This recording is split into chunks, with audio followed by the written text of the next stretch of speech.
আচ্ছা, তোমার শাশুড়ি তো খুব ভুল করেছে, এখন কি করবে আর? উনি যা ভুল করে ফেলেছে সেই ভুল তো তুমি করতে পারো না, তাই না?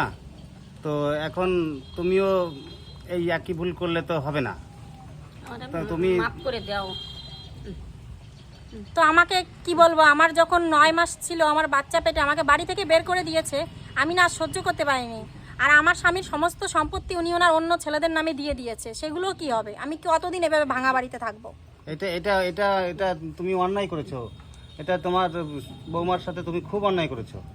তো এখন তুমি হাত জোর করে মাপ চাইতে পারো না, কিন্তু এই অন্যায় টুম্পাও করবে না, এটাই নাকি?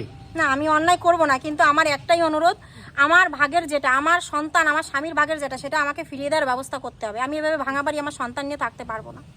দেখি চেষ্টা করবো তোমাকে আনিয়ে দেওয়ার। তো ঠিক আছে, আমিও আর এরকম ভুল করব না। আমি এই পা ধরে ক্ষমা চাচ্ছি, আমায় ক্ষমা করে দাও। আমি তোমাকে বাড়ি থেকে বের করে দিয়েছিলাম, ক্ষমা করে দাও আমাকে। ওঠো ওঠো, কত ঝামেলা হয় এক জায়গায় থাকি।